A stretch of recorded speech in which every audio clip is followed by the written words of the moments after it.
Marcus Reed stood in the temp agency waiting room holding a job posting that felt heavier than paper had any right to feel. 16 days it had been posted. 23 workers had seen it. Not one had accepted.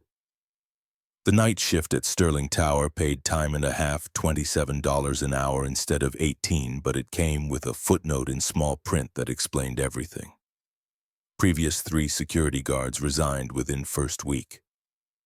His daughter's voice echoed from that morning asking why he always picked the hardest jobs. Marcus didn't have an answer she'd understand. The real answer sat in his bank account, $847, 7 days until rent came due, and a landlord who'd already given him 2 extensions. The real answer was that easy jobs went to people with references, clean employment histories, something other than 2 years of temp work and a crater where a career used to be. 3 years ago, Marcus had managed 40 construction workers on projects worth millions. His biggest worry had been whether city inspectors would sign off on structural calculations. His wife, Sarah, had been alive, and their daughter, Lily, still believed the world made sense, that promises meant something, that mothers came home from hospitals. The receptionist cleared her throat, pen poised. Through the window behind her, Sterling Tower rose 72 stories into Chicago's gray November sky. Marcus had walked past it hundreds of times, never imagining he'd work there. Never imagining he'd become the kind of man desperate enough to take jobs other people refused. He signed the form. 72 floors above the street where Marcus made that choice, Victoria Ashford approved a stack of personnel reports without reading the names.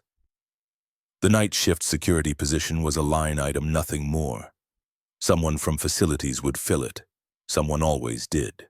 She'd built Sterling Properties from a $50,000 loan into a billion-dollar empire by trusting systems, delegating to experts, never wasting time on details other people could handle. Her assistant had arranged the morning briefings in their usual order. Financial projections for the Seattle expansion. Quarterly safety summaries, all systems operational, no critical issues. Board meeting agenda. Victoria worked through them with the efficiency that had made her Chicago's youngest self-made billionaire, a fact journalists loved mentioning, and that she found increasingly hollow. Money was a tool, power was a responsibility. But neither one filled the silence of her penthouse at 3 a.m. when sleep wouldn't come and the only company was her own reflection in floor-to-ceiling windows. The safety reports needed her signature. Victoria scanned the summary and signed without reading further. She'd hired the best facilities team money could buy. That's what experts were for. Marcus spent the afternoon with Lily trying to make peanut butter sandwiches feel like a feast. Their apartment on Logan Square's 3rd floor had been temporary 18 months ago. Temporary had a way of becoming permanent when you were poor, settling into corners and making itself comfortable. 650 square feet, $1,100 monthly rent, $200 more than Marcus could consistently afford, but $400 less than anything in a neighborhood where Lily could walk to school without him worrying constantly. Lily sat at the kitchen table, second-hand backpack open beside her, working through math problems with the focused determination of a child who'd learned early that some things mattered and some didn't. She had her mother's eyes, brown and perceptive, and Sarah's way of seeing through the stories adults told to make hard things sound easier. The refrigerator hummed its uneven rhythm, a sound Marcus had stopped hearing except in moments when it reminded him how precarious everything was. One major repair, one unexpected expense, and the careful balance he maintained would collapse. Lily looked up from her homework pen cap between her teeth. "Mrs. Patterson says there's a field trip next month. Natural History Museum." Marcus knew what came next. He'd learned to hear weight behind his daughter's careful words, the way she phrased things to make them sound optional when they mattered desperately. "How much?" $15, but I don't have to go. Sophia says the dinosaurs are boring anyway. Sophia's father was a corporate attorney who drove a BMW and probably didn't count pennies at grocery stores. Marcus felt familiar anger rise not at Sophia or her father, but at a world that made his daughter pretend she didn't want things because wanting them hurt too much. We'll find $15. You're going. Lily's face brightened, then dimmed again as another worry surfaced. You're working tonight? New job, Sterling Tower, night shift. The really tall one by the lake. Marcus nodded, watching her process this with the seriousness she brought to everything now. 7 years old and already carrying weight no child should bear. Will you be safe? The question hit harder than she meant it to. Sarah's death had taught Lily that parents could disappear, that promises of tomorrow weren't guarantees. Marcus had found her twice in the past year, standing by his bed at night, hand hovering over his chest, making sure he was still breathing. He knelt beside her chair, meeting her eyes at her level. I promise I'll come home, every morning, no matter what. Like Mom promised. The words came without accusation, just the blunt honesty of a child who'd learned that death didn't care about promises. Marcus felt his throat tighten. Mom didn't break her promise, sweetheart. She fought as hard as anyone could fight. Sometimes fighting isn't enough, but I'm healthy, I'm careful, and nothing in this world would keep me from coming back to you. Lily studied his face, deciding whether to trust this. Finally, she nodded and returned to her math. Marcus stood, his knees cracking, feeling every one of his 41 years. A knock brought Maggie Sullivan, their neighbor, from the second floor, carrying Tupperware that smelled like pot roast. Maggie was 62, Irish-American, with the sturdy kindness that came from 3 decades as a Cook County hospital nurse. She'd lost her husband Patrick 5 years ago to a construction accident, and she'd adopted Marcus and Lily the way she seemed to adopt every stray in the building. Made extra, thought Lily might like proper dinner while you're at work. Marcus tried to protest, but Maggie waved him off with the no-nonsense authority she'd probably used with patients refusing medication. Patrick would have wanted me to help. That's what neighbors do.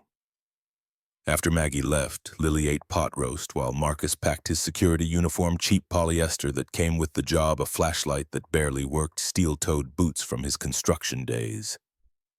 The only nice thing he wore was his watch, a Timex he'd bought 20 years ago when he'd gotten his first promotion to site supervisor. Sarah had given it to him, wrapping it in newspaper because they couldn't afford gift wrap back then. Lily noticed him checking the time. You still wear that old watch, even though it's scratched. Marcus looked at the worn face, the leather band he'd replaced twice. Your mom gave me this. It's never been wrong. Not once in 20 years. Keeps perfect time. Like how I'll always come home to you. Perfect timing.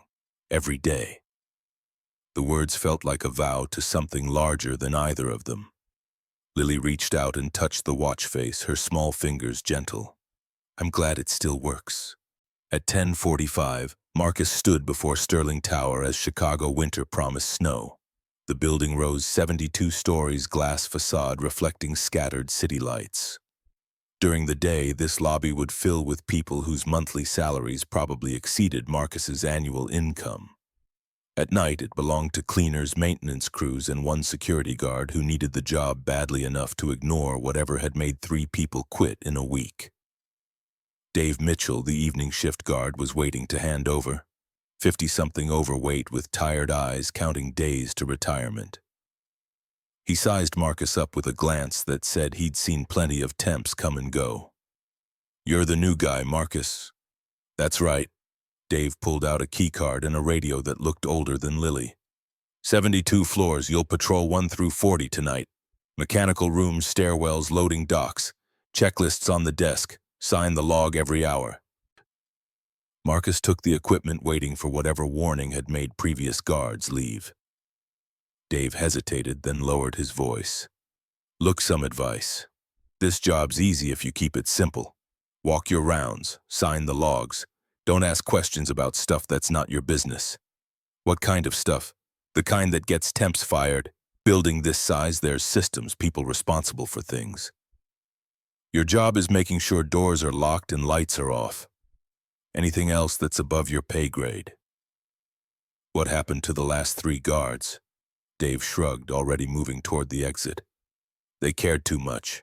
Tried to fix problems that weren't theirs to fix. Management doesn't like that. This is a good gig if you don't make waves, but if you go looking for trouble. He didn't finish. The warning hung in the air between them. After Dave left, Marcus stood alone in the vast lobby. Marble floors that probably cost more than his annual salary. Art installations he couldn't begin to price. The kind of wealth that existed in a different world. One he'd stopped believing he'd ever touch again. The security desk had a logbook, coffee-stained and dog-eared. Marcus flipped through recent entries. 6 months ago, detailed notes about every check, every irregularity. Then about 3 months back, entries became sparse. Whoever had been keeping careful records had stopped, or been stopped. The last pages showed something more disturbing. 12 pages had been torn out, completely, remnants visible where they'd been ripped from the binding. Someone had erased recent history. Marcus's phone buzzed. A message from Maggie with a photo, Lily asleep on the couch, math homework spread on the coffee table, a stuffed rabbit tucked under her arm. Below it, a voice message. Marcus pressed play, volume low. Lily's sleepy voice filled the quiet lobby. "Hi, Daddy. Mrs. Sullivan said I could stay up until you texted good night, but I got too sleepy. I hope your new job is okay. You work so hard for us. I love you. See you in the morning." Marcus saved the message, then played it again. The building felt different after that, less empty. He carried his daughter's voice with him like a light through hollow spaces, checking doors and testing locks, doing work someone had to do because the alternative was failing her in ways that mattered more than money. The upper floors were different, less polished, more functional. Server rooms humming with equipment. Mechanical spaces filled with HVAC systems and electrical panels. Marcus moved through them methodically, his construction background kicking in. 15 years of site supervision had taught him to notice when something was wrong before it became critical. By 2 in the morning, he'd covered 40 floors without incident. The isolation was profound silence, almost physical. His footsteps echoed in empty corridors. Elevator chimes rang at random intervals. Automated systems running programmed routines in a building that felt more machine than place where humans worked. At 2:47, Marcus entered mechanical room C on the 58th floor. The checklist marked it as required part of the fire suppression system serving upper floors. The room was 30 by 40 feet, filled with pipes and gauges and equipment that kept the building safe, or should have. The pressure gauge on the main water line stopped him cold. The needle pointed to 38 psi, deep in the red zone. Marcus checked the backup gauge. 37, both showing the same critical failure. Above them, a warning light blinked red, but someone had covered it with black electrical tape as if hiding the problem would make it disappear. Marcus's construction experience kicked in. Fire suppression systems needed minimum 65 psi to function effectively. At 38, sprinklers would engage but deliver barely enough water to slow flames, let alone stop them. 22 floors above this room depended on this system. 5,000 people worked in those spaces during business hours. He checked the maintenance log mounted on the wall. The clipboard was yellowed pages showing months of entries. Every single one for the past 5 months read the same: normal, 95 psi. Different dates, different signatures, J. Corusdims. Kim alternating with mechanical precision. All of them lies. Marcus pulled out his phone and started photographing. The gauges from multiple angles, the maintenance log with its falsified entries, the warning light hidden under tape. His hands were steady, his mind working through implications with methodical approach that had made him a good supervisor. This wasn't negligence. This was deliberate. He continued up through the building, checking other mechanical rooms. Floor 52, 36 psi. Floor 60, 39. Floor 65, 34. The pattern was clear. Everything above the 50th floor was compromised. Everything below ran normally. The irony wasn't lost on him. Executive suites were on upper floors. People who made decisions about maintenance budgets, about what qualified as critical, worked in the very spaces where fire protection had failed, including, he'd learned from a lobby directory, Victoria Ashford's office on 67. At 3:15, Marcus tried the building management hotline. No answer. Emergency maintenance line voicemail full. He found an after-hours number for the building manager in the security binder and dialed. A woman's voice answered on the fourth ring, groggy and irritated. "This is Marcus Reed, overnight security at Sterling Tower. I found a serious problem with the fire suppression system on the upper floors. The pressure is critically low. This needs immediate attention." The voice sharpened, losing sleep and gaining authority. "The system was inspected last month. It's fine." "I'm looking at the gauges right now, ma'am. They're showing 38 psi. Minimum safe operating pressure is 65. If there's a fire..." "Look, I don't know what you think you're seeing, but our systems are inspected quarterly by certified technicians. If there was a problem, they would have caught it." Marcus kept his voice level professional. "The maintenance logs show normal readings, but the actual gauges don't match. Someone's been falsifying records." Silence on the line, but not the thoughtful kind, the defensive kind. "You're new, aren't you? Let me give you some advice. Night shift is simple. Walk your rounds, sign the logs, go home in the morning. Don't create problems that aren't there. It makes everyone's job harder, including yours." The threat came wrapped in helpful advice, but Marcus heard it clearly. "Ma'am, with respect, 5,000 people work in this building during the day. If there's a fire in the upper floors, the temp agency sends us a lot of workers. We only keep the ones who understand their role. Do you understand your role, Mr. Reed?" The line went dead. Marcus stood in the mechanical room surrounded by equipment worth millions, staring at gauges that spelled potential disaster, and felt the familiar weight of a choice he'd made before. Do the right thing and lose everything, or stay quiet and keep the paycheck. He thought about Lily asleep at Maggie's, trusting him to come home. He thought about the field trip she wanted to take, the $15 that represented security and normalcy. He thought about rent due in 7 days and the $847 that wouldn't cover it. Then he thought about Sarah on her hospital bed, weak from chemo, making him promise something that mattered more than survival. "Teach Lily to do what's right, not what's easy. She's watching you, Marcus. She'll always be watching. Be the man she needs to see." Marcus pulled out his phone and played Lily's voice message again. Her sleepy words about him working hard for them, about loving him, about seeing him in the morning. He knew what came next would probably cost him this job and any chance at another in Chicago security. He knew he was choosing principles over survival, integrity over pragmatism. The same choice that had cost him his promotion at Hartman Construction when he'd refused to relocate and leave Lily right after Sarah's death. The same stubborn commitment to doing right that had marked every failure in his employment history. But he also knew that every morning when Lily woke up, she looked at him to understand what kind of world she lived in. And if he stayed silent now, if he let convenience override conscience, he'd be teaching her that safety was negotiable, that lives were less important than paychecks. A person only has one thing nobody can take away: the ability to look in the mirror without having to turn away. Tonight, Marcus chose to keep that. At 3:45, Marcus began documenting everything systematically. He moved through upper floors with purpose, driven by clarity that felt almost like anger but was closer to determination. Every mechanical room, every pressure gauge, every falsified log entry. His photos were meticulous, his notes detailed. 15 years of construction site documentation kicked in, muscle memory taking over. By 4:30, he'd built a case that was irrefutable. The pressure problem affected 22 floors, 2,400 sprinkler heads serving spaces where thousands of people worked daily, all compromised.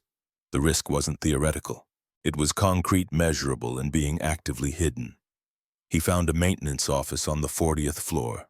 The door was unlocked, computer terminal logged in. Someone had been careless or exhausted or simply didn't care. A sticky note next to the monitor showed generic credentials: maintenance. Sterling 2024. Marcus accessed the building management software, searching work orders related to fire suppression. What he found confirmed suspicions. Multiple reports over the past 5 months: pressure drops, warning lights, system anomalies. Everyone marked completed with notes claiming everything was normal. No parts ordered, no repairs logged, just digital checkmarks saying problems had been addressed when they clearly hadn't. He dug deeper, searching email archives. One thread from January stopped him. From Richard Palmer, CFO, to Tom Hendricks, Facilities Director, CC, Victoria Ashford, subject Q1 Cost Optimization, CEO Directive. Per Victoria's mandate to improve operating margins 18%. All departments must implement immediate cost reductions. Facilities, department specifics. Fire suppression system, quarterly inspections reduced to biannual. HVAC maintenance standard cycles extended 30%. Elevator service, monthly checks reduced to bi-monthly, target savings 2.3 mm annually. Please confirm implementation. The reply from Tom Hendricks was brief: confirmed, schedules adjusted, will monitor for critical issues. Victoria Ashford's response, dated January 18th, was even shorter. Approved. Forward Q1 savings report. Marcus stared at the screen, at bureaucratic language that translated into dead people if the wrong spark hit at the wrong time. She hadn't said ignore safety, she'd said optimize costs. But the result was the same. Systems failed, records were falsified to hide failure. And the woman whose signature approved it all worked on the 67th floor in an office protected by sprinklers that wouldn't save her. At 5:45, Marcus stood at the manual override panel for the building's fire alert system. Level 2 alert didn't trigger evacuation or activate sprinklers, but it created an official incident report automatically forwarded to the city fire marshal. It would generate questions, investigations, and almost certainly cost Marcus his job. His hand rested on the switch. Every rational part of his brain screamed at him to walk away. One more shift, just enough for rent, then find something else. The temp agency would blacklist him. Tom Hendricks would make sure no security company in Chicago hired him. He'd be choosing unemployment, potential homelessness, failure in Lily's eyes.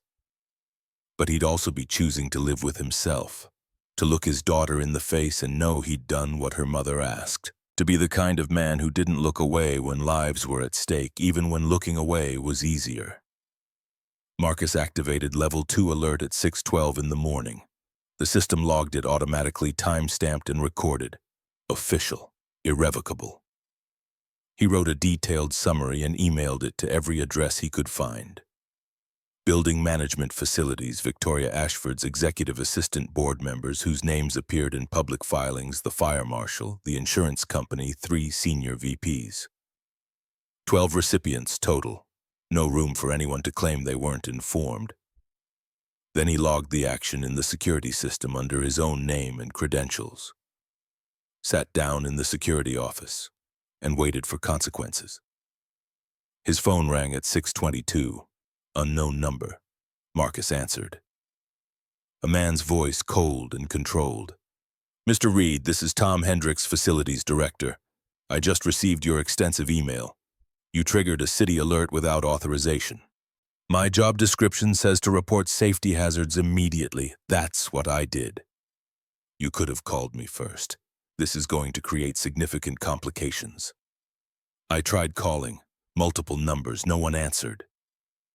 A pause. Then the voice hardened. "Your employment with the temp agency is terminated, effective immediately. You'll receive no reference, and I'll make certain every security company in Chicago knows about this incident. Do you understand what you've done to your career?" Marcus understood perfectly. He was blacklisted, unemployable. Financial ruin was coming fast. "I understand that 5,000 people work in this building every day. I understand they trust that safety systems will protect them. And I understand that trust was being violated." The line went dead. Marcus sat in the quiet lobby as dawn crept across Lake Michigan. The city was waking up. People would soon fill this building, riding elevators to offices where they worked beneath sprinklers that might not save them. But now someone knew. Now the fire marshal would investigate. Now maybe possibly the system would be fixed before worst happened. His phone buzzed. Email from the temp agency: employment terminated. Reason: violation of client protocols. This termination will be noted in your permanent file. Marcus signed out in the logbook at 6:45, gathered his jacket, walked through the employee entrance into pale gray Chicago morning. Snow was beginning to fall, light and gentle, the first of the season. He took the L train back to Logan Square, exhausted in a way that went beyond physical tiredness. He'd done something that might help people he'd never meet, and he'd destroyed the only income keeping his family housed. Both things were true. Both things would have consequences. Maggie was making breakfast when he let himself in. Lily sat at the kitchen table in pajamas, eating cereal, reading a library book about space. She looked up when he entered, and her face transformed into the kind of smile that made everything else feel manageable. Daddy, how was it? Was the building really tall? Marcus sat beside her, letting her chatter wash over him. She told him about the book, about a friend's comment at school, about a science project she wanted to do. He absorbed every word, every gesture, storing them against hard times coming. Whatever happened next, he'd done what he could live with. That was enough. 72 floors above the street where Marcus had just walked into snow, Victoria Ashford arrived at her office at exactly 6:45. 12 years of running Sterling Properties had taught her that discipline created success, that routine eliminated uncertainty, that control over her schedule meant control over her life. The lie had worked long enough that she'd almost forgotten it was a lie. Her corner office overlooked Lake Michigan, floor-to-ceiling windows, framing water that stretched to horizon. The view had cost extra. Everything in this space had cost extra. The Herman Miller chair, $1,400. The espresso machine imported from Italy, $8,000. The silence which money couldn't buy but isolation provided free. Victoria's assistant Claire had already arranged morning briefings, financial projections, market analysis, quarterly reports requiring signature. Victoria worked through them with practiced efficiency, approving expenditures, flagging concerns, processing more information before 8 a.m. than most executives encountered in a full day. This was what success looked like. This was what she'd built when she'd walked away from her family's money at 21, determined to prove she could create an empire without her father's shadow. Robert Ashford had been a Wall Street legend, brilliant, ruthless, rich beyond measure, and dead at 58 from a heart attack in his office alone at midnight, working a deal that probably mattered to no one. Victoria had sworn she'd be different. She'd build something that mattered, create value beyond mere profit. Live a life that wasn't just transaction after transaction. Instead, she'd replicated him perfectly. Same hours, same isolation, same cold efficiency that made board members respect her and employees fear her. The only difference was that Robert Ashford had at least had a wife, however unhappy, and a daughter, however distant. Victoria had neither. She'd sacrificed relationship after relationship on the altar of building Sterling Properties, telling herself there'd be time later, after the next acquisition, the next project, the next milestone. The milestones never stopped coming. The loneliness never stopped growing. At 7:22, an email arrived with a subject line that cut through her morning routine like a knife through silk. Urgent. Fire safety violation report, Sterling Tower. Victoria opened it, expecting routine inspection issue. Some minor code compliance problem facilities would handle. Instead, she found an official incident report from Chicago Fire Department, attached documentation that made her stomach drop, and a name she'd never heard Marcus read. She read the summary once quickly, then again, slowly feeling something cold settle in her chest. Critical fire suppression failure, 22 floors, 38 psi where minimum safe was 65, 5 months of falsified maintenance records. Risk assessment, immediate evacuation recommended. Victoria pulled up building schematics on her second monitor. Floors 50 through 72, the executive suite, her office. Every senior vice president, every director, every member of leadership she'd built worked in the danger zone. They'd been holding meetings, making decisions, running the company from spaces protected by systems that wouldn't save them if fire broke out. The report included 47 photographs. Victoria clicked through them, seeing pressure gauges deep in red zones, maintenance logs with identical falsified entries, warning lights, covered with tape as if hiding evidence would eliminate risk. Someone had been lying for months. Someone had decided that pretending everything was fine was easier than fixing the problem or reporting it. She found video files, clicked the first one, a man's voice steady and professional reading aloud. Data from equipment rooms. This is floor 58, mechanical room C4, 11 a.m., June 23rd. I'm Marcus Reed, night security, fire suppression system pressure 38 psi, code minimum 65 psi. This system serves floors 50 through 72, approximately 5,000 occupants during business hours. At current pressure levels, sprinkler activation would not provide adequate fire suppression.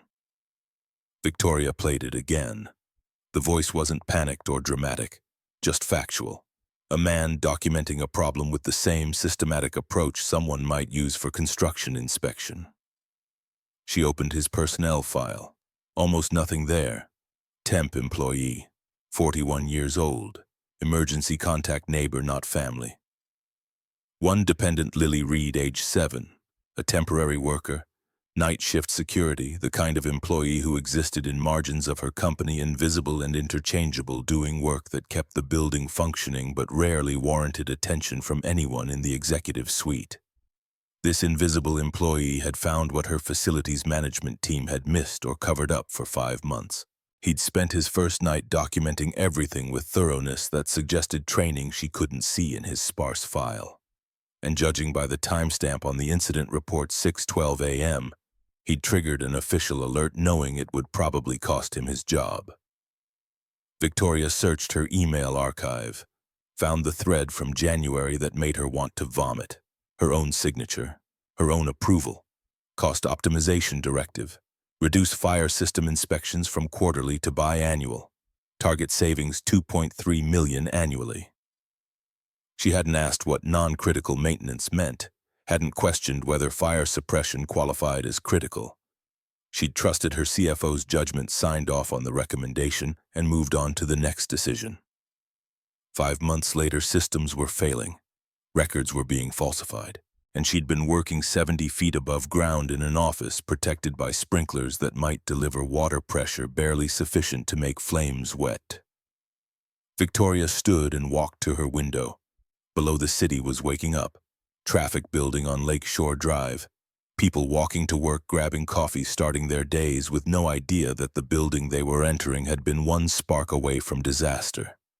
She'd built this empire on attention to detail, on knowing more than competitors, on staying ahead of problems before they became critical. And she'd completely missed this. Delegated it. Trusted it. Let it disappear into machinery of systems and experts and quarterly reports she'd signed without reading. Her phone buzzed. Tom Hendricks requesting urgent meeting. Victoria ignored it. She opened Marcus Reed's file again, staring at minimal information.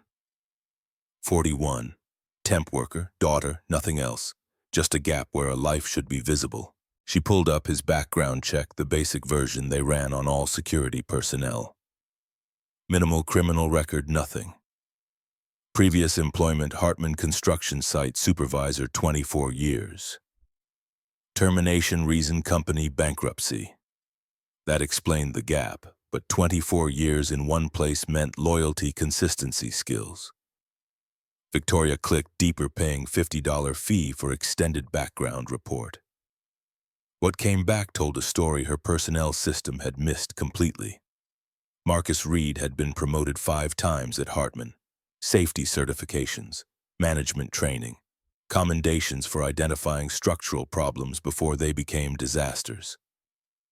Then 3 years ago, his wife Sarah died, 18 months of medical bills, $340,000 in debt after insurance. Bankruptcy filing 2 years ago. Employment history after Hartman was a litany of short-term positions, warehouse work, delivery driver, security at facilities that closed or downsized. The pattern was clear: skilled professional reduced to survival employment, taking whatever work came because beggars couldn't choose careers. And last night, this man with everything to lose had chosen to document a safety violation so thoroughly that the fire marshal's office would have to act. He'd known the cost. The email from Tom Hendricks terminating his employment was time-stamped 6:23 a.m., 37 minutes after the incident report. Marcus Reed had worked one shift, found a problem that could kill thousands, reported it properly, and been fired before his daughter woke up.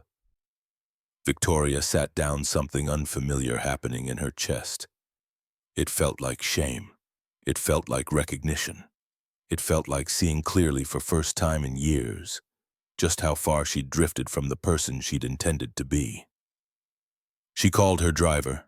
20 minutes later, Victoria stood before a 3-story brick building that had seen better decades. The front door's lock was broken, hallway inside, smelling of cooking grease and age. She climbed stairs lit by fluorescent lights that flickered with every third breath. Her heels clicked on linoleum that needed replacement.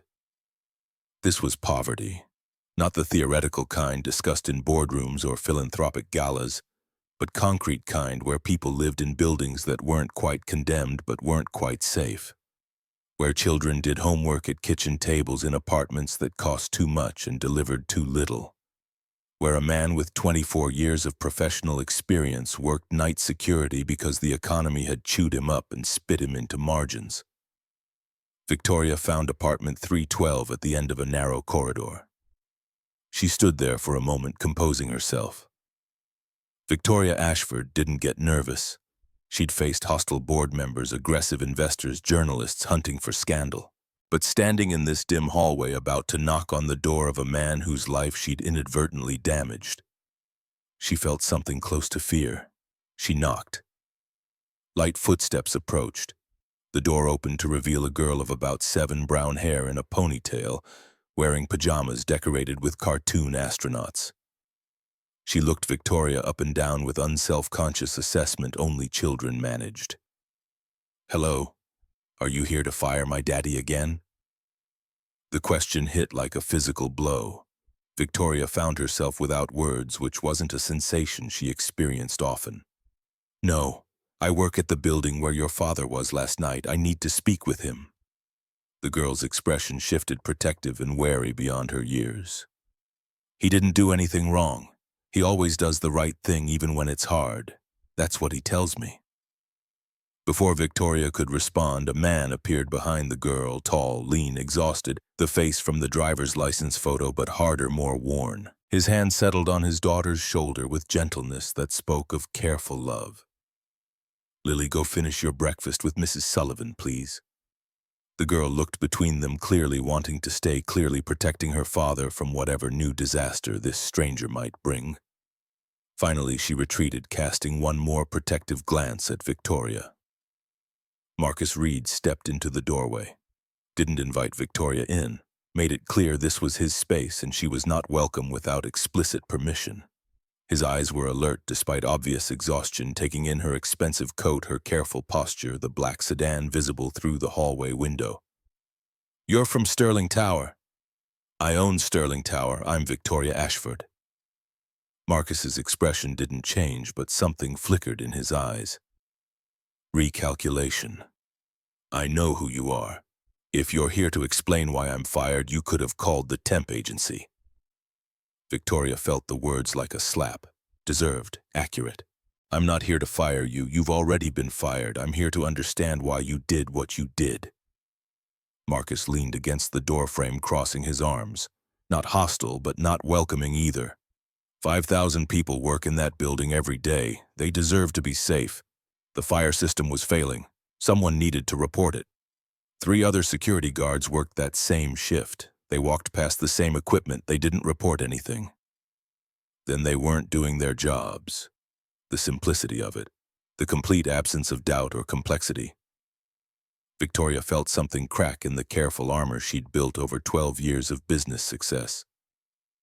"You knew reporting it would cost you your employment." "Yes. You did it anyway."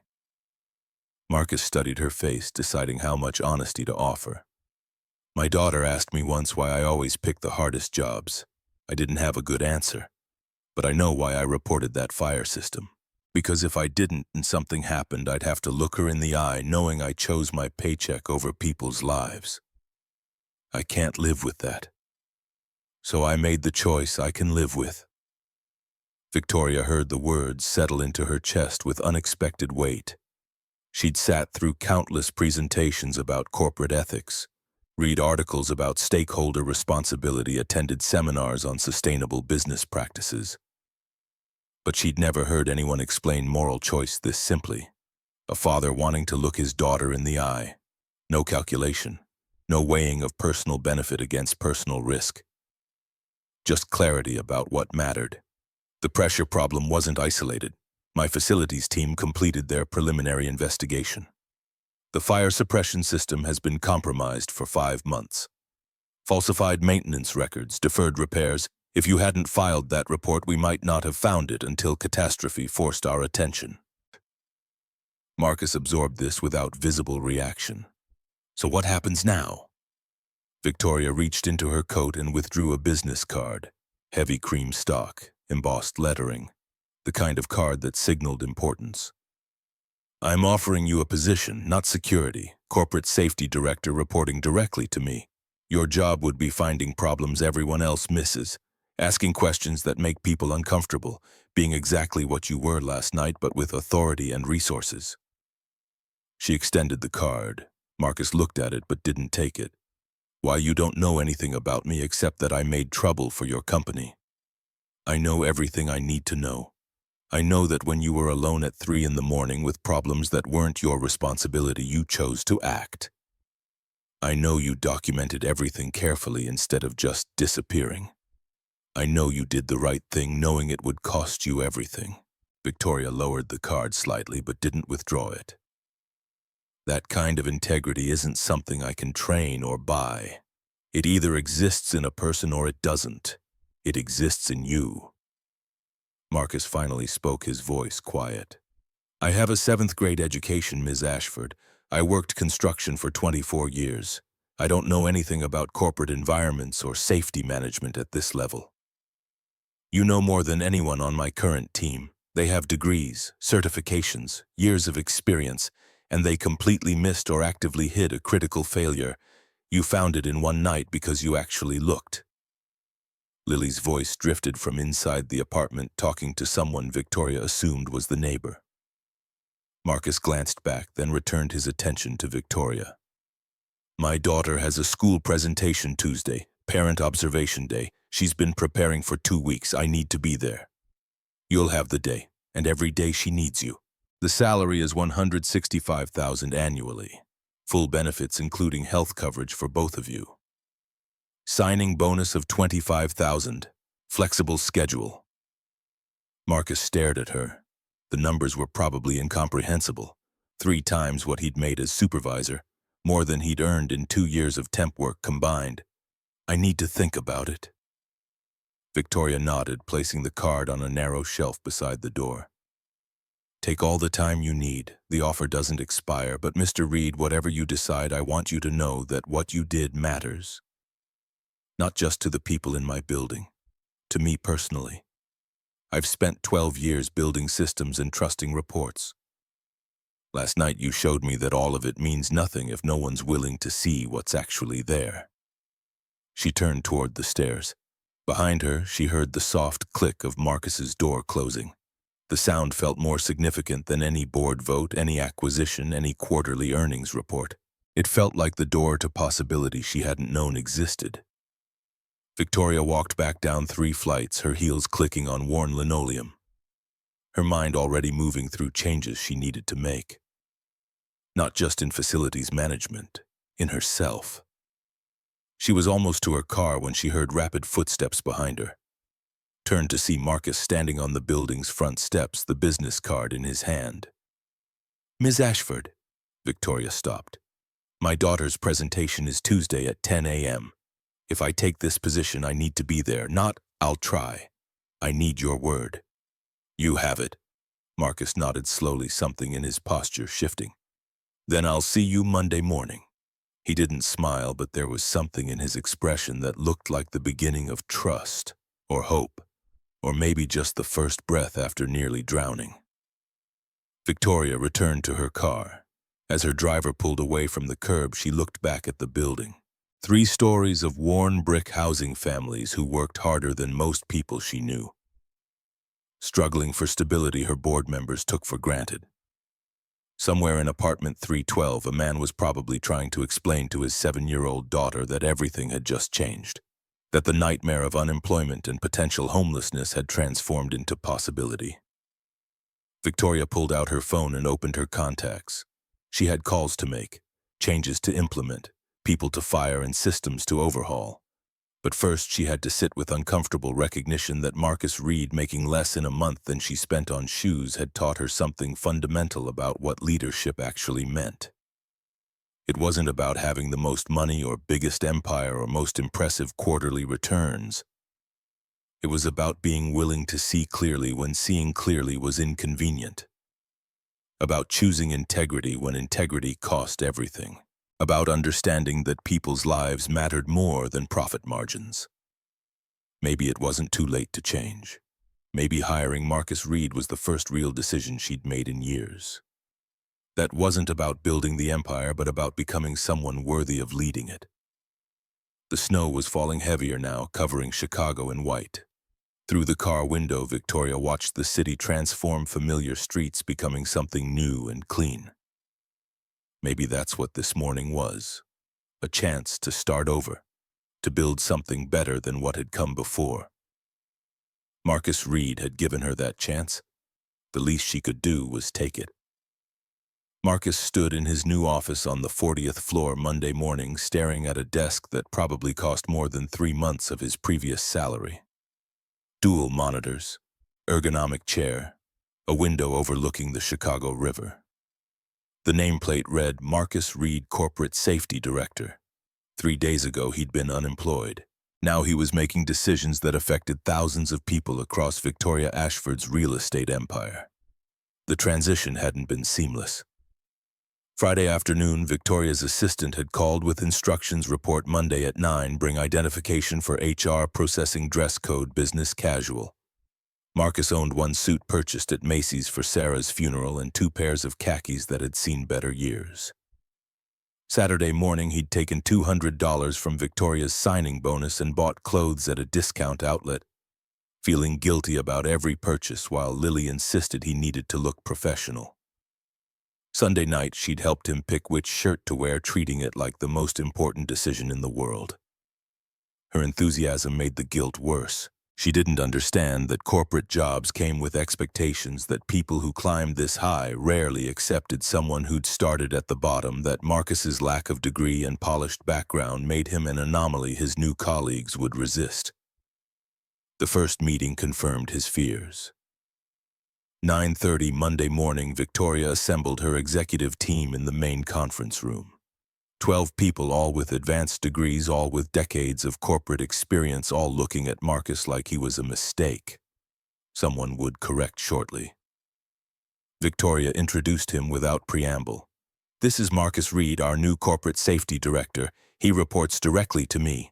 His authority supersedes facilities management on all safety-related decisions. Any questions about his qualifications can be directed to me personally. The temperature in the room dropped 10 degrees. Tom Hendricks wasn't present, administrative leave, Victoria had explained earlier, but his absence felt like an accusation. You fired the facilities director and replaced him with a temp guard. The unspoken question hung in the air.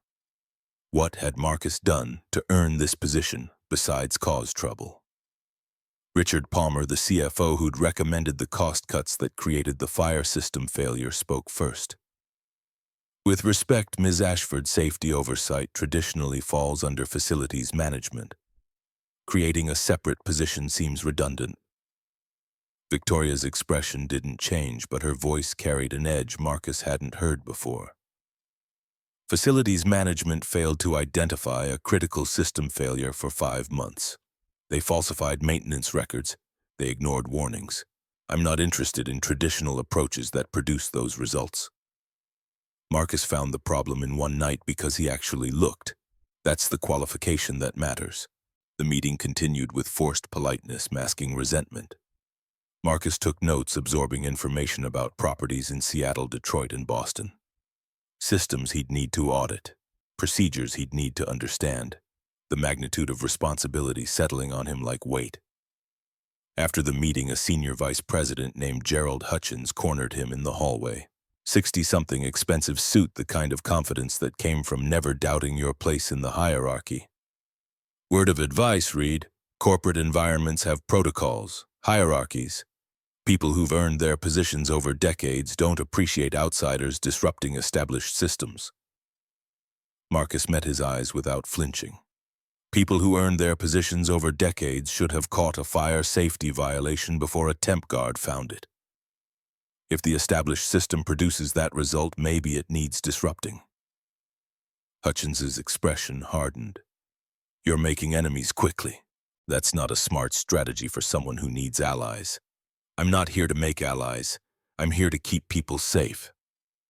The older man walked away, and Marcus felt isolation settle deeper. He'd expected resistance.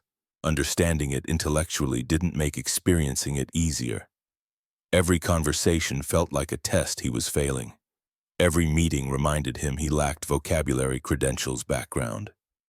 These people took for granted. By Wednesday, the pattern was clear. Lower-level employees, maintenance workers, security staff, cleaning crews, treated Marcus with cautious respect. They recognized one of their own who'd somehow crossed the divide between labor and management. But the executive tier closed ranks. Emails went unanswered. Meeting invitations disappeared. Information he requested took days to materialize.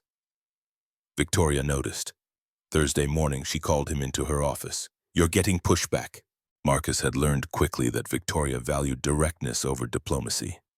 Yes, they think I don't belong here. They're probably right. They think you're a threat to the way things have always worked. They're definitely right about that. She gestured for him to sit. The view behind her stretched across Lake Michigan, boats cutting white lines through blue water. I hired you because you saw what they chose not to see. That makes them uncomfortable. It should. But it also means you'll face resistance that has nothing to do with your competence and everything to do with protecting their territory. How do I handle it? By being better than they are. By finding problems they miss. By proving every day that competence matters more than credentials. Victoria's phone buzzed. She glanced at it, frowned. The fire marshal wants to meet. His investigation found additional issues. They're requiring a full building evacuation for emergency repairs. We'll lose 3 days of operations. Marcus did the math. Sterling Tower housed dozens of companies. 3 days of lost productivity, relocated operations, tenant complaints. The financial impact would be significant. I'm sorry. Victoria looked at him sharply. For what? For finding a problem that could have killed people. Don't apologize for doing your job correctly when others failed at theirs. But Marcus felt the weight anyway. His report had triggered consequences rippling beyond his control, companies scrambling for temporary space, employees working from home, revenue lost. He'd done the right thing, but right things still caused damage. Friday afternoon brought worse news. The temp agency called. They'd been contacted by 3 other security companies in Chicago, all asking about Marcus Reed's employment history. Tom Hendricks was making good on his threat. The blacklist was spreading. Marcus mentioned it to Victoria during their weekly safety review. She listened, her expression unreadable. Tom is petty and vindictive, also unemployed. I terminated him yesterday after the full investigation confirmed he knew about the pressure problems and ordered technicians to falsify logs rather than report failures. He'll blame me for that. He should blame himself. But men like Tom rarely accept responsibility. Victoria made a note on her tablet. I'll handle the security companies. Your employment history with Sterling Properties will speak for itself. Give it time. Time was something Marcus had in limited supply. Lily's school presentation was Tuesday, 5 days away, and she'd been preparing obsessively. Every night she practiced her speech about why her father was her hero, refining it with seriousness she brought to everything important. Marcus had promised to attend. The first promise he'd made that didn't involve basic survival in 3 years. Monday evening, he worked late reviewing safety protocols for the Detroit property. Structural reports, fire system documentation, elevator maintenance records. The complexity was staggering. Each building had dozens of systems, hundreds of potential failure points, thousands of ways for oversight to miss critical issues. His phone rang at 7:30. Maggie Sullivan. "Marcus, Lily's running a fever. 101. She's asking for you." He was out the door in 90 seconds, taking stairs rather than wait for elevator, running 6 blocks to the L station. The train felt impossibly slow. Every stop added minutes to his daughter's discomfort. Maggie met him at the apartment door, concern written across her face. "She spiked about an hour ago. I gave her children's Tylenol. She's been asking when you're coming home." Lily lay on the couch wrapped in blankets despite the warm apartment. Her face was flushed, eyes too bright. When she saw Marcus, relief flooded her expression. "Daddy, you came." "Of course I came, sweetheart." He felt her forehead hot but not dangerous, checked her throat red but not alarming. Sarah had taught him basic triage during her nursing school days. Knowledge that felt inadequate now that he was solely responsible. "My head hurts." "I know. The medicine will help soon." Lily's hand found his, gripping with strength of a child seeking reassurance. "You won't leave even though you have important work?" The question cut deeper than she meant it to. Marcus settled beside her, pulling her against him. "Nothing is more important than you. Nothing. The work will wait. I'm here." She relaxed slightly, fever making her drowsy. Sophie's dad missed her recital last week for a business trip, she cried. "I won't miss your presentation Tuesday. I promised. I keep my promises." Like Mom tried to keep hers. Marcus closed his eyes against the pain of that innocent question. Sarah had promised to be there for birthdays, graduations, first dates, all the milestones that mattered. Cancer hadn't cared about promises. Mom kept every promise she could control. She fought as hard as anyone could fight. Some things are beyond our control, but the things I can control, being here, showing up, putting you first, those promises I can keep. And I will. Lily fell asleep against his shoulder. Marcus sat in the dim apartment, feeling her fever gradually decrease, listening to her breathing steady. This was what mattered. Not the office on the 40th floor, not the title or salary or Victoria Ashford's expectations. This moment. This child, this promise. His phone buzzed. Email from Victoria sent at 9:15 p.m. Fire marshal investigation complete. Full report attached. Building reopens Monday. Repairs cost $3.2 million. Worth every penny. Thank you for finding this. Marcus opened the report, scrolling through pages of technical findings, multiple system failures, full system. Evidence of deferred maintenance across 18 months, not 5 months.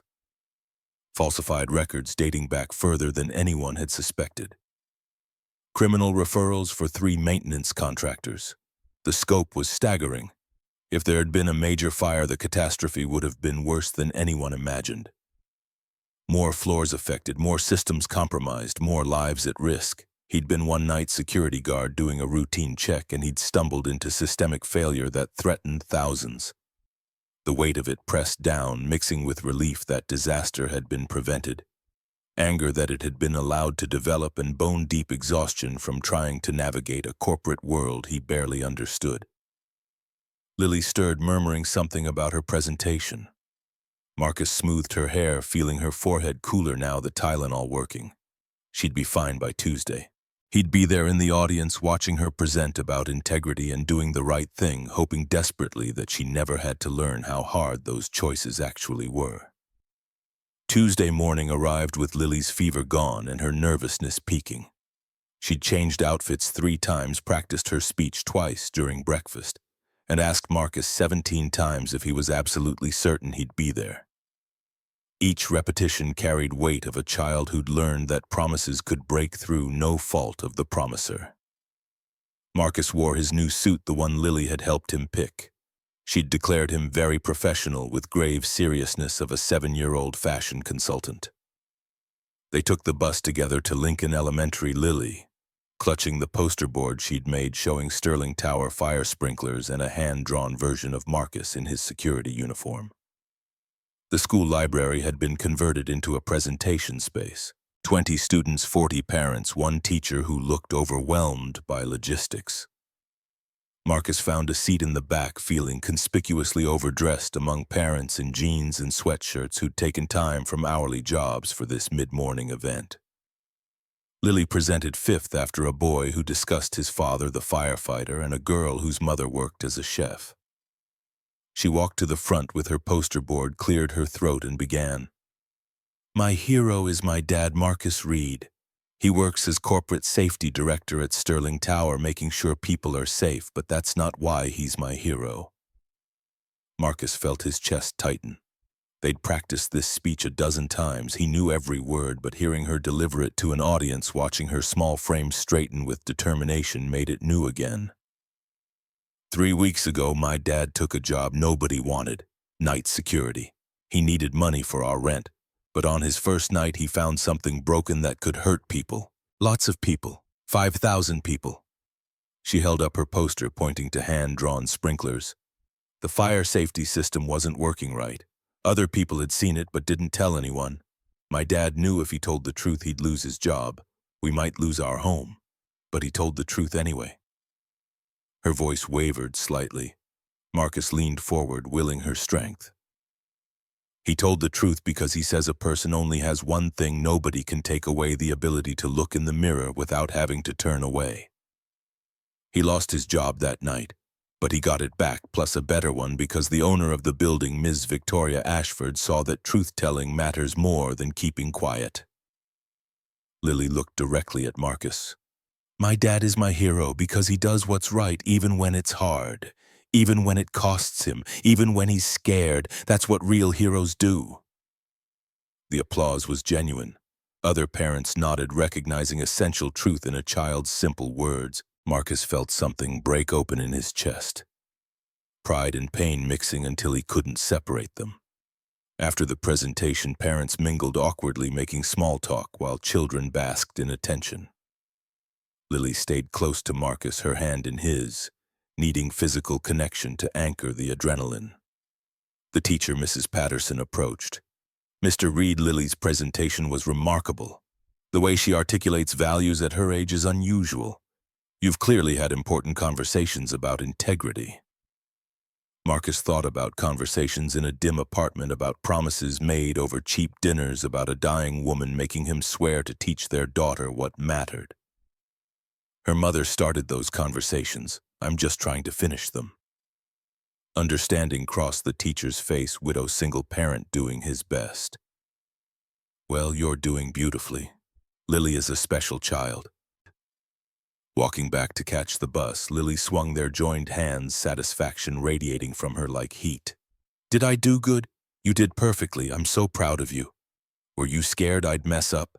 Marcus stopped kneeling to meet her eyes.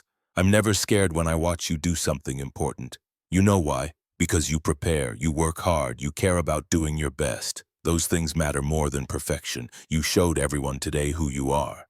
That's all that matters. Lily hugged him fierce and quick, then released him and started walking again. Marcus followed, feeling weight of responsibility settle differently. He was raising a human being who would carry forward the values he modeled. Every choice he made taught her what mattered. Every compromise showed her what was negotiable. Every stand for principle demonstrated what was worth protecting. The weight was crushing. It was also clarifying. When corporate politics got complicated, when Hutchins or others pressured him to compromise, he just had to imagine Lily watching. Would this choice make her proud? Would it teach her something worth learning? If the answer was no, the decision was simple. 6 weeks into his position, Marcus received an anonymous email.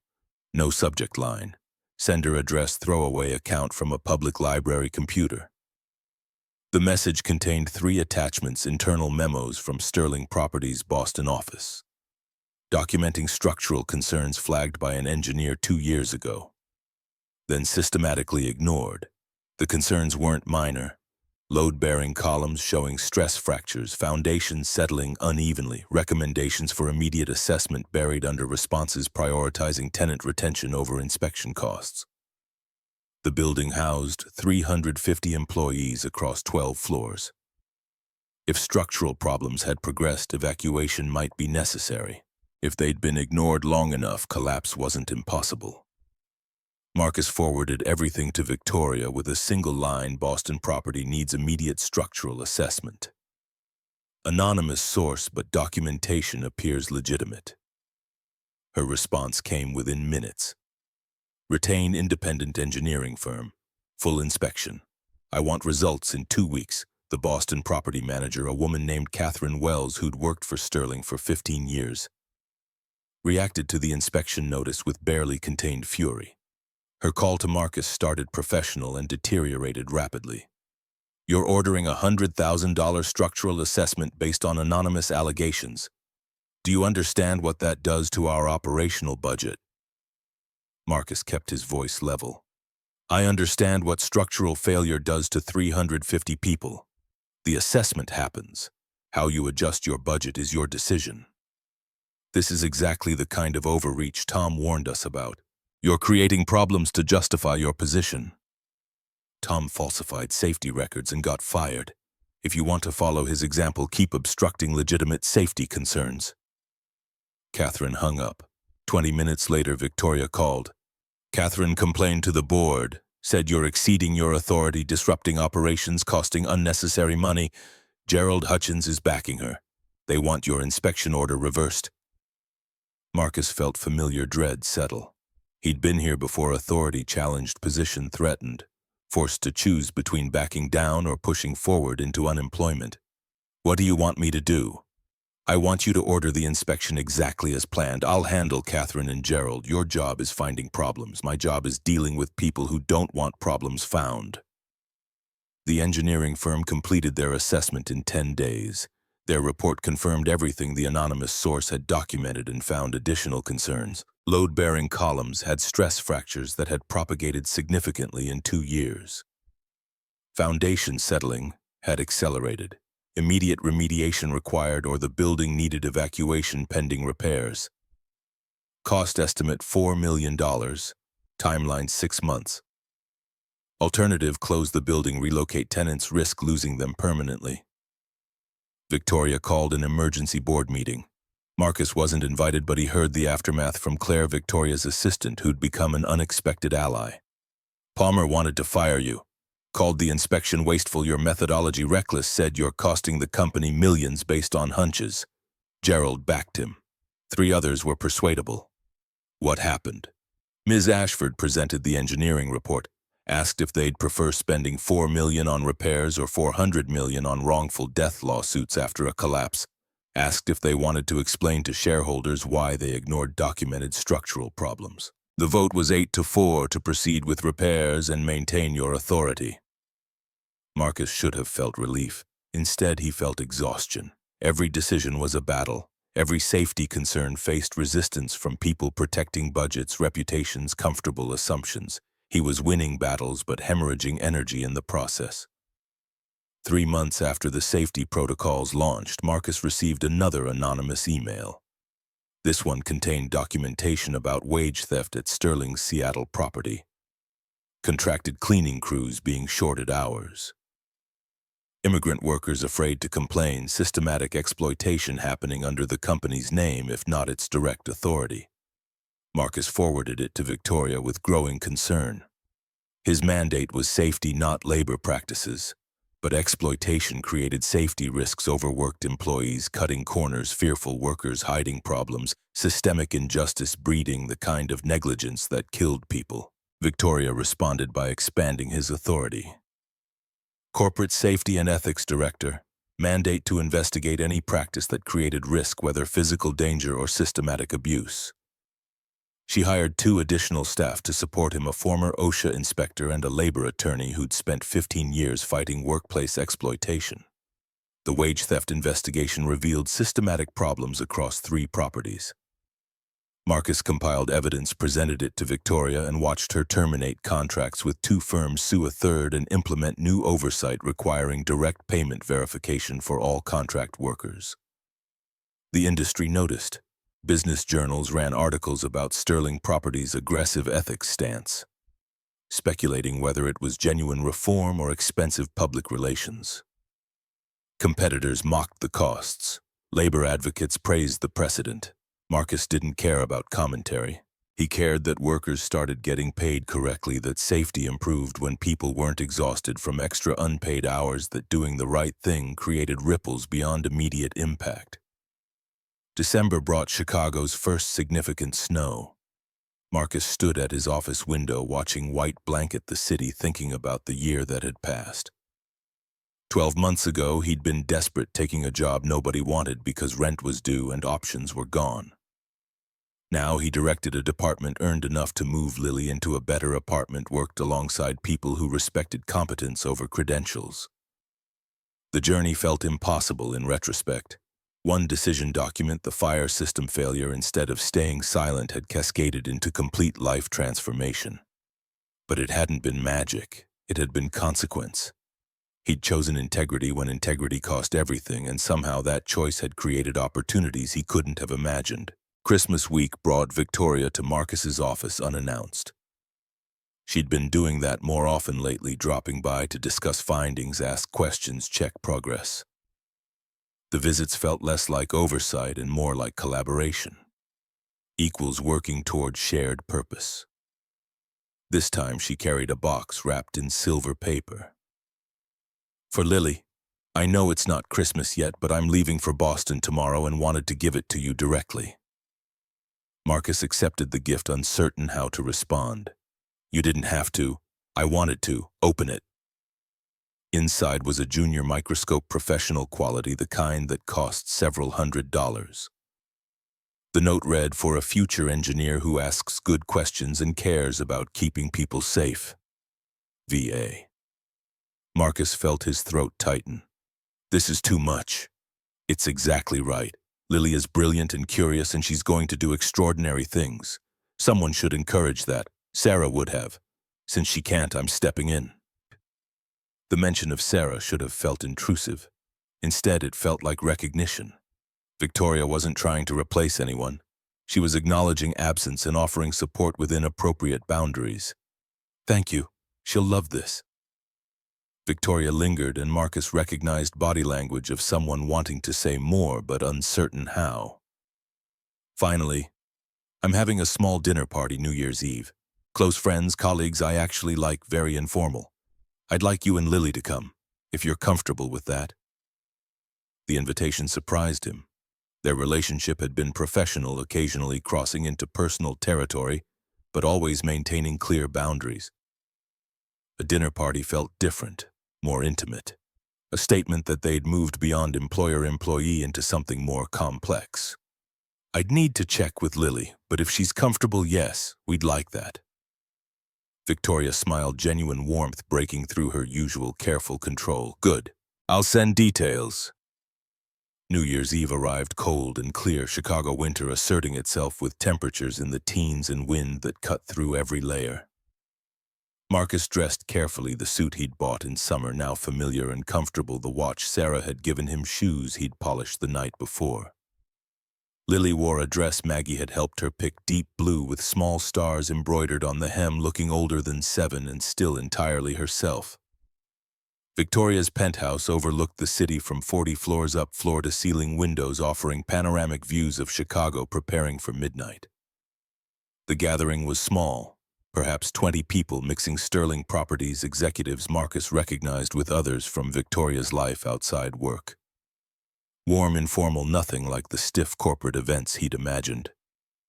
Lily gravitated toward Victoria immediately, thanking her for the microscope with earnest enthusiasm. Victoria listened with genuine attention, asking questions about what Lily planned to examine, first suggesting possibilities, treating a 7-year-old's scientific aspirations with the same seriousness she'd give a board presentation. Watching them, Marcus felt something he hadn't expected. Not romance. Victoria had never indicated interest, and Marcus wasn't looking. but recognition. Victoria had been building empire in isolation, sacrificing human connection for achievement. Marcus had been surviving in isolation, sacrificing everything for Lily's welfare. Both of them had been alone in different ways. Maybe they didn't have to be. Maybe connection was possible between people from wildly different circumstances if they shared values that mattered more than background. Maybe loneliness was choice as much as circumstance, and choosing different was available to anyone willing to risk vulnerability. Near midnight, Victoria found Marcus on the balcony where he'd stepped for air. The city spread below like a circuit board, lights everywhere, life continuing in millions of small dramas he'd never know. "Thank you for coming. It means more than you probably realize." Marcus turned from the view. "Thank you for inviting us. This is the first social event I've attended since Sarah died. I'd forgotten how to be around people outside survival mode. I've forgotten how to be around people who aren't transactional. Everyone in my usual circle wants something investment connection access. You and Lily are here because I enjoy your company. That's rare." They stood in companionable silence watching the city. Inside, Lily laughed at something one of Victoria's friends said. The sound carried through glass, pure and delighted, the sound of a child who felt safe enough to be fully herself. "She's thriving. You should be proud." "I'm terrified constantly that I'm failing her, that she'll realize I have no idea what I'm doing. That one wrong decision will damage her permanently." Victoria laughed softly. "Welcome to everyone's parenting experience. We're all improvising and hoping we don't break the people depending on us." "You don't have children?" "No, but I have 200 employees depending on me to make decisions that protect their lives and livelihoods. Same terror, different context. We can't guarantee perfection. We can guarantee effort, intention, care. That has to be enough." The countdown began inside, people shouting numbers, champagne ready, the performative celebration of time's arbitrary marker. Marcus and Victoria stayed on the balcony watching the city instead of the clock. At midnight, fireworks erupted over the lake. Navy piers display painting the sky in colors that reflected off ice and water and glass. The city celebrated another year, survived another revolution, completed the endless human insistence that time passing meant something beyond simple accumulation. "Here's to the year ahead. May it be less catastrophic than the one behind." Marcus raised his glass. "To doing what's right even when it costs everything. You taught me that's possible at levels I hadn't imagined." "You taught me first. I just had more resources to deploy." They touched glasses, a small gesture marking something larger: partnership, friendship, shared commitment to values that transcended profit and survival. The city spread below, indifferent to their small drama. But standing together in winter cold, watching Chicago celebrate, Marcus felt possibility open like a door. The year ahead would bring challenges, systems to build, resistance to face, constant battle between what was right and what was easy. But he wouldn't face it alone anymore. Victoria was ally, Maggie was family. Lily was growing strong and principled. The isolation that had defined 3 years of widowhood and survival had transformed into connection. Sarah would have approved. She'd made him promise to teach Lily integrity, but she'd also made him promise to keep living, to find joy again, to build a life that mattered beyond mere survival. He was finally keeping both promises. Inside, Lily was showing someone her hands-on science demonstration about pressure and water distribution, using Victoria's champagne glasses to illustrate principles she'd learned building her science fair project. Her enthusiasm was infectious, her knowledge impressive for 7 years old. Her confidence a testament to a childhood that had included hardship but also unwavering love. Marcus watched his daughter, felt Victoria's companionable presence beside him. Heard laughter and conversation from people who'd become community, and thought, this is what I was fighting for. Not wealth, not status, not even security, though security helped. But connection, purpose, the ability to look in mirrors without flinching. The knowledge that when Lily asked why he did hard things, he had answers worth believing. The fire system failure had seemed like disaster. Unemployment terror, the edge of homelessness looming. Instead, it had been catalyst. One choice document instead of ignore speak, instead of silence, risk everything for principle had cascaded into transformation he couldn't have imagined. Marcus had learned that in mechanical rooms at 3 a.m. documenting failures while his job dissolved. Victoria had learned it threatening to destroy her empire unless her board prioritized people over profit. Different contexts, same essential truth. People who'd paid for that truth with everything they had would keep paying. The board would resist. Property managers would complain. Industries built on cutting corners wouldn't celebrate someone demanding better. But resistance didn't invalidate truth. It just proved truth mattered. Walking home through snow-covered streets as January's first hours unfolded, Lily's hand in his and Maggie waiting at their apartment to hear about the party, Marcus felt something he'd thought lost forever. Hope. Not naive optimism that everything would be easy, but grounded recognition that hard things were possible. He'd survived catastrophe, rebuilt from nothing, found work that mattered, raised a daughter who knew integrity meant more than comfort, connected with people who shared values worth protecting. Sarah would have been proud. That thought, once agonizing, had become comfort. She wasn't here to see Lily thrive, to witness Marcus's transformation, to enjoy the life they'd rebuilt from ruin. But she'd made possible everything that followed by teaching him what mattered before she died. Teach Lily to do right, not easy. Show her that people matter. Be the kind of man who can look in mirrors without turning away. He'd kept the promise, was keeping it still, would keep it tomorrow and every day after. That was enough. That was everything. That was the only legacy that actually mattered. The city glittered in winter darkness, indifferent and beautiful, containing millions of small stories of survival and struggle and occasional triumph. Marcus's story was one among many, unremarkable except to the people it touched. But those people, Lily, Victoria, Maggie, workers whose safety he protected. Strangers who'd never know his name but lived because systems functioned correctly. Those people made everything worthwhile. He'd started the year unemployed and desperate. He'd ended employed and purposeful. The gap between those states was filled with choices, consequences, courage he hadn't known he possessed. Tomorrow would bring new challenges, more resistance, more battles, more moments requiring him to choose between easy and right. But tomorrow could handle itself. Tonight, walking through snow with his daughter's hand in his and fireworks still echoing across the frozen lake, Marcus Reed was exactly where he needed to be.